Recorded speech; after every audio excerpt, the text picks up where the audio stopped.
La serie KB fue una línea de producción de una serie de carros de combate pesados de origen soviético.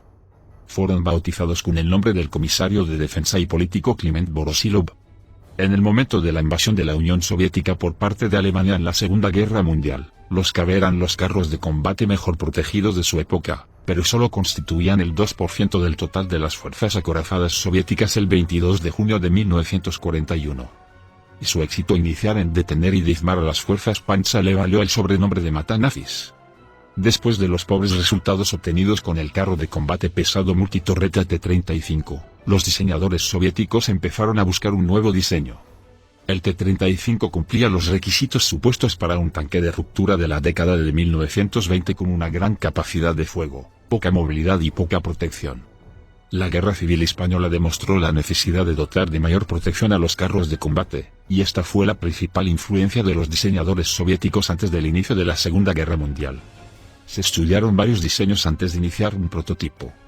Todos ellos estaban fuertemente acorazados, usaban suspensión de barra de torsión, orugas anchas, y en su manufactura se usaban laminado, moldeado y soldadura. Uno de los diseños principales era el SMK, que disminuyó el número de torretas del T-35 de 5 a 2 con la misma combinación de armamento. Finalmente, cuando se encargó la construcción de dos prototipos, se decidió por un diseño con una sola torreta, empleando el peso sobrante en un mayor blindaje. El menor tamaño del chasis y la única torreta permitían al diseñador añadir mayor protección al vehículo, manteniendo el peso dentro de unos límites razonables.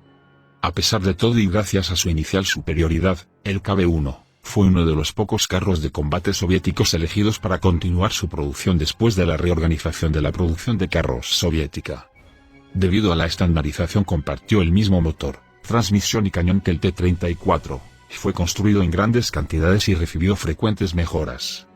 La ventaja de su motor frente a los carros alemanes era el uso del gasóleo, menos inflamable y con mayor autonomía, pero que suministraba una potencia inadecuada para el peso del KB. La producción del KB-2 se detuvo cuando su fabricación fue trasladada a la ciudad de Tancogrados. Aunque impresionante sobre el papel, el KB-2 había sido diseñado como destructor de búnkeres con poca movilidad, y no era útil en el tipo de guerra móvil y fluida que se desarrollaba en la Segunda Guerra Mundial. La torreta era muy pesada, era difícil de desplazar por terrenos poco nivelados y su producción era muy cara. Solo se produjeron unos 250 KB-2, todos ellos entre 1940 y 1941. El KB-1 siguió aumentando el espesor de su blindaje para compensar el aumento de la efectividad del armamento alemán. Este proceso culminó en el KB-1, modelo 1942, KB-1C, que estaba muy acorazado pero al que no se dotó de un mejor motor para compensar el aumento de peso. Las tripulaciones hicieron notar que aunque estaban bien protegidos, su movilidad era pobre y no ganaban en potencia de fuego sobre el T-34. En respuesta se desarrolló el KB-1S, más ligero, con una coraza más delgada y una torreta menos alta con la intención de ganar más velocidad. De todas formas, el adelgazamiento de la armadura llevó a preguntarse por qué producir este modelo cuando el T-34 podía hacer lo mismo que el KB, de una forma más barata.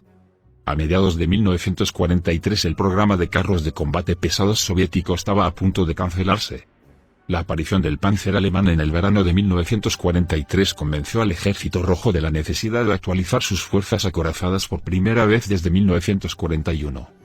Los soviéticos necesitaban carros de combate mayores para contrarrestar el creciente número de Panzer y Tiger alemanes. Una actualización menor de la serie KB fue el KB-85, basado en el KB-1S, con una nueva torreta diseñada para el KB-13, y que montaba el cañón de 85 mm de 5T usado en el Su-85 y en las primeras versiones del T-34-85. La gran demanda del cañón de 85 mm afectó la producción, y solo se produjeron 130 unidades durante el otoño-invierno de 1943-44, antes de que el diseño fuera reemplazado. Un nuevo carro de combate pesado entró en producción a finales de 1943 basado en el KB-13. Debido a que Kliment Voroshilov cayó en desgracia, la nueva serie de carros pesados fue llamada Joseph Stalin. El diseño KB-13 prototipo IS-85 fue aceptado para su producción como IS-1. Después de probarlo con cañones de 100 mm y 122 mm, se adoptó el de 122 mm como armamento principal, al haber demostrado su capacidad de penetrar la armadura del Panzer alemán. El cañón de 122 mm tenía un alcance superior, y había un excedente de producción en las fábricas soviéticas para el cañón y la munición. El IS-2, llamado a veces IS-122 en los informes, reemplazó al IS-85, y empezó su producción en masa como IS-2. Varios carros Cabe continuaron en servicio hasta el fin de la guerra, cada vez en menor número al ir desgastándose o ser destruidos por el enemigo. El regimiento de tanques pesados de la Guardia número 260 que operaba en el frente de Leningrado estaba equipado con cierto número de Kb-1S, hasta que en el verano de 1944 fue equipado con carros IS-2. Un regimiento de Kb estuvo en servicio en Manchuria en 1945, y unos pocos Kb-85S fueron usados en Crimea en el verano de 1944. El ejército finlandés capturó dos carros Kb, uno modelo de 1940, y otro modelo de 1941, que pusieron a su servicio y que sobrevivieron a la guerra con unas pocas modificaciones. El ejército alemán usó un Kb-2 capturado contra las fuerzas norteamericanas, en el área del Ruhr en 1945. Los soviéticos no catalogaron los modelos del Kb-1 durante la guerra, por lo que designaciones como modelo 1939 fueron introducidas posteriormente por publicaciones militares. De todas formas, estas designaciones no son estrictas y se circunscriben a modificaciones importantes. Designaciones del tipo Kb-1A fueron introducidas por los alemanes durante la guerra. El Kb-1 modelo 1939 fueron los primeros modelos en producirse. Eran propensos a averiarse, pero demostraron ser muy resistentes a las armas antitanque durante la Guerra de Invierno. Estaban armados con el cañón de 76 mm L11. Se construyeron 141 unidades. El modelo 1940, Kb-1A, según la denominación alemana, equipado con el cañón de 76 mm F-32. Era la principal producción soviética en carros de combate pesados en el momento de la invasión alemana. El Objekt 212 fue un proyecto no realizado para instalar un obús BR-2 de 152 mm sobre 4 de 203 mm. El Objekt 220 fue un proyecto para la instalación de un cañón de 85 mm que no entró en producción. El modelo 1940 Kranami, con pantallas, modelo 1941 o Kb-1E, equipado con el cañón F-32 y protección adicional. El modelo 1941, Kb-1B, hubo dos modelos. En el de la torre de soldadura con blindaje aumentado, en el que el grosor de la coraza aumentó de 25 a 35 mm en la torreta, casco y laterales, y el de la torreta de fundición, donde la torreta pasó a fabricarse a partir de un molde. Este modelo fue armado con el cañón F-34, y posteriormente con el CIS-5 de 76,2 mm.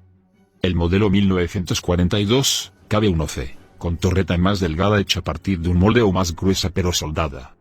Equipado con un motor mejorado y armado con el cañón CIS-5 de 76 mm. El Kb-1S, modelo 1942, una variación del modelo 1942 con mayor velocidad y una armadura más ligera. La torreta se hizo más pequeña, y la parte trasera del casco fue rediseñada. Se construyeron 1.370 unidades. El Kb-1585, el prototipo con cañón S-31 de 85 mm. El Kb-67, fueron proyectos de carros de asalto de cañones múltiples finalmente desechados. El Kb-9, el carro armado con obús M30 de 122 mm. El Kb-1K, carro de combate normal pero con lanzadores de cohetes Katyusha, proyecto abandonado. El Kb-10-11, fueron proyectos no iniciados al no existir más datos que sus nombres. El Kb-12, fue un proyecto de lanzador de fumígenos y agentes químicos que no entró en producción. El Su-152, el cañón de asalto utilizando como base un chasis de Kb-1S, armado con cañón de 152 mm. El Kb-85 modelo 1843, el modelo Kb-1S, con el cañón de 85 mm de 5T en la torreta de un IS-1. Se fabricaron 130 unidades de este modelo de septiembre a octubre de 1943 antes de que la serie IS entrara en producción. El Kb-13 metros fue la designación para el prototipo resultante de un completo rediseño de la serie Kb, y que dio como resultado la serie de carros IS-2. En su principio en una versión en desarrollo de un carro también blindado como los Kb, pero más ligero y maniobrable como el T-34.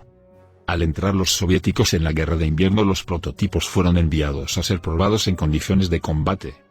La coraza del Kb demostró ser la más efectiva contra las armas anticarro finlandesas.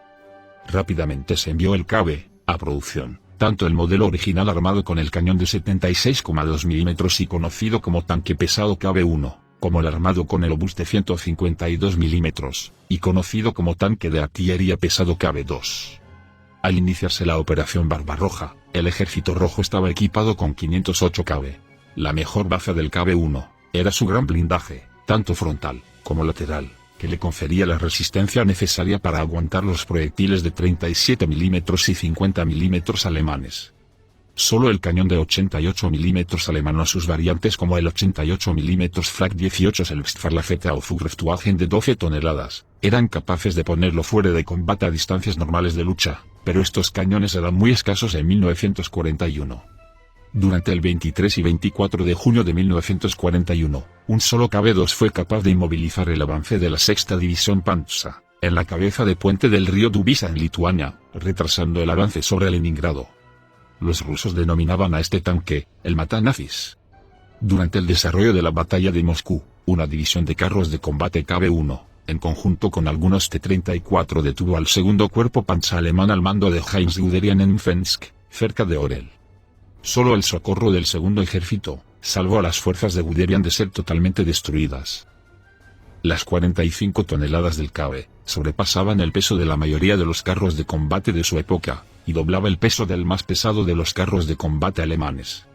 Las ventajas del KB eran una armadura impenetrable por ningún arma montada sobre otro carro de combate, a menos que fuera disparada a quemarropa a distancias por debajo de los 100 metros, y por los laterales, una buena potencia de fuego, y una buena flotabilidad en terrenos blandos. Sus desventajas eran su lentitud y poca maniobrabilidad, una transmisión pésima, poca visibilidad y una pobre ergonomía. A finales de 1942 los alemanes disponían de un creciente número de cañones anticarro PaK-40, capaces de perforar la armadura del KB-1, con lo que la principal ventaja que tenía con respecto al T-34 desapareció. A pesar de que el cañón de 76 milímetros que montaba era adecuado, era el mismo que montaba el T-34, más pequeño, rápido, barato y fácil de construir que el KB-1. Las ventajas respecto al T-34 eran un poco más de blindaje, pero al poder ser penetrado a grandes distancias por los cañones largos de 75 milímetros y no aportar nada diferente al T-34, se decidió finalmente apartarlo de producción, y concentrarse en la producción de este último. Los oficiales soviéticos se quejaban del mal estado en el que volvían sus KB a los talleres de reparación, pues aunque el grueso blindaje los protegía de la mayoría de los cañones enemigos, el número de impactos en la torre y la barcaza de los KB daba la impresión de que los habían maltratado. Algunas fotos muestran más de 30 impactos que no penetraron en las torres, llegando en algunas ocasiones a más 2.302 impactos en todo el tanque según informes alemanes. Los cañones de 88 milímetros antiaéreos eran los más efectivos contra estos tanques, pero la escasez de ellos ayudó a que el KB fuera un buen tanque hasta la llegada de los cañones largos de 75 milímetros equipados con proyectiles de punta de wolframio perforante. Un problema compartido con la mayoría de tanques de la época era la falta de municiones. En 1941, la falta de proyectiles perforantes estaba muy extendida, dando problemas a la hora de hacer frente a carros inferiores en armamento y protección. Fácilmente se podrían haber conseguido numerosas victorias parciales por los soviéticos si hubieran dispuesto de unas tripulaciones entrenadas y proyectiles adecuados a las circunstancias. Las características principales son las siguientes: el peso es de 45 toneladas. La longitud es de 6,7 metros. El ancho es de 3,3 metros. La altura es de 2,7 metros. La tripulación está formada por 5 tripulantes. El blindaje máximo delantero es de 90 milímetros, de lado es de 75 milímetros, el trasero es de 70 milímetros. El armamento principal está conformado por un cañón M1941 FIS-5 de 76,2 milímetros. El armamento secundario está equipado por entre 3 o 4 ametralladoras DT. La planta motriz la forma un motor B2K, basado en el modelo B2, motor diésel B12 de 600 HP, 450 kW. La potencia peso es de 13 HP por tonelada. La suspensión es por barra de torsión. El alcance operativo en carretera es de 250 km, y por campo a través es de 150 km. La velocidad máxima es de 35 km por hora.